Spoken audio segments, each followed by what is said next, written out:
Tawag ako, tumawag. "Pare, ano yun?" Gano'n, "150,000 mumurahin mo lang sa sana." 150,000. Isang mura lang yun. Mumurahin ko 1 month. 1 month. 1 month. Every month, 150,000. Mura, awayin ko lang. Ako. Sa pagsubong ng social media sa Pilipinas, maraming individual ang sumikat hindi dahil sa traditional na media, kundi dahil sa kanilang kakaibang personalidad at kakayahang makuha ang atensyon ng publiko. Isa sa mga personalidad na umangat sa ganitong paraan ay si Jack Argota, na mas kilala bilang Sir Jack. Kilala siya bilang isang content creator na may natatanging paraan ng pagsasalita at pagpapatawa, dahilan upang maging kapansin-pansin sa mga manonood. Gayunpaman, ang kanyang kasikatan ay hindi na lamang nakabatay sa aliw kundi pati na rin sa mga kontrobersiyang kanyang kinasangkutan. Si Jack Argota, na kilala bilang Sir Jack, ay isang Filipino social media personality na sumikat sa pamamagitan ng kanyang Facebook page na Sir Jack Show. Isa siya sa mga halimbawa ng content creator na nakilala dahil sa kanyang kakaibang estilo ng pagpapatawa at natural na personalidad sa harap ng kamera. Bagamat limitado ang pampublikong impormasyon tungkol sa kanyang eksaktong petsa ng kapanganakan, pamilya at personal na buhay, malinaw na siya isang Pilipino na nagkaroon ng malakas na following sa social media. Isa sa mga kapansin-pansing aspeto ng kanyang pagkatao ay ang kanyang kondisyon sa pagsasalita, na naging bahagi ng kanyang identidad bilang content creator. Sa halip na maging hadlang, ito'y naging dahilan upang mas maging natatangi siya sa paningin ng publiko. Sa maraming pagkakataon, ginamit niya ito bilang bahagi ng kanyang comedic persona. Ang pagsikat ni Sir Jack ay nagsimula sa Facebook kung saan siya ay nag-upload ng mga maikling video na may temang komedya. Isa sa kanyang mga unang viral na video ay ang isang clip kung saan siya ay kumakain sa isang sikat na fast food chain. Sa nasabing video, napansin niya ang kakaibang disenyo ng logo sa kanyang pagkain at inilarawan niya ito sa isang nakakatawang paraan na naging sanhi ng kanyang dramatic na reaksyon. Ang naturang video ay mabilis na kumalat at tumani ng libu-libong shares at komento mula sa netizens. Ang ganitong klase ng content, simple ngunit relatable ang naging pundasyon ng kanyang kasikatan. Hindi siya umaasa sa mataas na produksyon o komplikadong ideya. Sa halip ay ginagamit niya ang kanyang natural na reaksyon at humor upang makuha ang atensyon ng mga manonood. May ilang dahilan kung bakit naging popular si Sir Jack sa mga Pilipino. Una, ang kanyang pagiging totoo sa sarili. Hindi niya tinatago ang kanyang kondisyon o kahinaan, bagkus ginagawa niya itong bahagi ng kanyang pagkakakilanlan. Ikalawa, ang kanyang estilo ng pagpapatawa ay madaling maunawaan at hindi nangangailangan ng malalim ng konteksto. Ikatlo, ang kanyang mga videos ay kadalasang tumatalakay sa pang-araw-araw na karanasan, pagkain, pakikisalamuha at simpleng obserbasyon na madaling mayugnay ng karaniwang Pilipino. Sa ganitong paraan, nagiging malapit siya sa kanyang audience. Gayunpaman, ang parehong katangiang nagpasikat sa kanya ay siya ring naging sanhi ng kanyang pagkakasangkot sa mga issue. Isa sa pinakamalaking kontrobersiyang kinasangkutan ni Jack Argota ay ang pagkalat ng isang di umano'y medical record ng Pangulong Ferdinand Bongbong Marcos Jr., isang isyong umalingaw hindi lamang sa social media, kundi maging sa mga tradisyonal na pahayagan at diskursong pampubliko. Noong unang bahagi ng Pebrero 2026, nagsimulang kumalat ang naturang dokumento sa iba't ibang platform.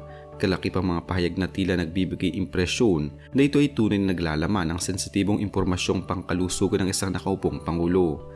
Dahil sa likas na interes ng publiko sa kalagayan ng mga lider ng bansa, mabilis na nakakuha ng atensyon ang nasabing post at naging paksa ng matinding talakayan, haka-haka at maging pangamba. Sa gitna ng lumalawak na diskusyon, kinilala si Argota bilang isa sa mga nagbahagi ng dokumento. Hindi nagtagal, umamin siya na ang naturang material ay hindi tunay at ginawa lamang upang makasabay sa umiiral na trend sa social media at upang makakuha ng mas mataas na antas ng interaksyon mula sa mga netizens. Ang pag-amin na ito ay nagbigay liwanag sa likod ng motibasyon ng kanyang aksyon, isang malinaw na halimbawa ng tinatawag na engagement-driven content, kung saan ang pangunahing layunin ay hindi ang katotohanan kundi ang dami ng reaksyon, komento at pagbabahagi. Mas lalong naging seryoso ang usapin ng ipaliwanag ni Argota na ginamitan pa niya ng artificial intelligence ang dokumento upang ito ay magmukhang mas kapani-paniwala. Ang paggamit ng ganitong teknolohiya ay nagbukas ng panibagong dimensyon sa issue, sapagkat ipinakita nito kung gaano kadaling manipulahin ang impormasyon sa makabagong panahon. Ang simpleng pag-edit o pag-enhance ng isang dokumento ay maaaring magdulot ng malawakang paniniwala sa isang bagay na walang batayan, lalo na kung ito ay binabahagi ng isang personalidad na may umiiral na audience. Inamin din niya na hindi niya sinuri ang katumpakan o pinagmulan ng nilalaman bago ito ibahagi. Ang ganitong pahayag ay nagdulot ng matinding reaksyon mula sa publiko, partikular sa mga sektor na magsusulong ng responsableng paggamit ng social media. Sa pananaw ng marami, ang kakulangan sa verifikasyon ay hindi lamang simpleng pagkakamali kundi isang uri ng kapabayaan na may potensyal na makasira sa reputasyon ng ibang tao at magdulot ng kalituhan sa lipunan. Dahil sa bigat ng issue, agad na kumilos sa mga otoridad. Inimbitahan si Argota ng National Bureau of Investigation upang magpaliwanag ukol sa kanyang pagkakasangkot sa pagpapakalat ng maling impormasyon. Ang hakbang na ito ay nagpapakita ng seryosong pagtingin ng pamahalaan sa mga ganitong uri ng insidente, lalo na kung ang sangkot ay isang kilalang personalidad sa digital na espasyo. Noong 5 ng Pebrero 2026, kinumpirma ni Argota na siya ay nakatanggap ng sabpina mula sa NBI. Sa kanyang social media account, ibinahagi niya ang naturang dokumento at nagpahayag ng kahandaang humarap sa investigasyon. Ang kanyang aksyon na ito ay tinanggap ng ilan bilang tanda ng kanyang pagnanais na linawin ang issue, ngunit para sa iba, ito ay hindi sapat upang maibsan ang pinsalang dulot ng kanyang ginawa.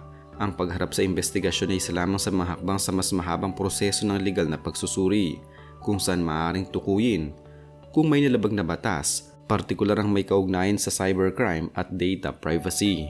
Ang insidenteng ito ay nagdulot ng malawakang diskusyon hinggil sa responsibilidad ng mga content creator sa panahon kung saan ang bawat individual ay may kakayahang magbahagi ng impormasyon sa milyong-milyong tao. Ang linya sa pagitan ng libangan at pananagutan ay lalong nagiging manipis. Ipinakita ng pagyayaring ito na kahit ang nilalamang may layuning magpatawa o umaliw ay maaaring magkaroon ng seryosong implikasyon, lalo na kung ito'y tumatalakay sa sensitibong usapin tulad ng kalusugan ng isang pampublikong opisyal. Sa mas malalim na pagsusuri, makikita na ang kaso ni Argota ay sumasalamin sa mas malaking suliranin sa digital na panahon. Ang mabilis na pagkalat ng madaling impormasyon at ang kakulangan ng sapat na mekanismo upang ito'y mapigilan. Ang kanyang pag-amin ay nagsilbing halimbawa kung paano maaaring maudyukan ng isang content creator na gumawa ng kontrobersyal na nilalaman hindi dahil sa paniniwala kundi dahil sa kagustuhang manatiling relevant sa mata ng publiko. Isa sa mga pinakapansin-pansin aspeto ng isyong ito ay ang pagiging bukas ni Argota sa pag-amin ng kanyang pagkakamali. Bukod sa issue ng peking dokumento, nasangkot din si Sir Jack sa iba pang mga alitan na nagpatibay sa kanyang imahe bilang isang kontrobersyal na personalidad. Noong Hulyo ng nakaraang taon, nagkaroon siya ng palitan ng komento sa komedyanteng si Aura Briguela. Ang insidente nagsimula sa isang pahayag na itinuring ng marami bilang hindi angkop na agad namang sinagot ni Aura. Ang palitan ng salita ay mabilis na kumalat at naging paksa ng debate, lalo na sa pagitan ng LGBTQ+ community at ng mga taga-suporta ni Argota. Ang naturang alitan ay hindi lamang simpleng bangayan sa social media. Ito ay naging simbolo ng mas malalim na issue tungkol sa respeto, representasyon at sensitivity sa digital na komunikasyon. Umabot pa sa puntong nagkaroon ng personal na atake mula sa magkabilang panig na lalong nagpalala sa sitwasyon at nagdulot ng pagkakahati-hati sa opinyon ng publiko.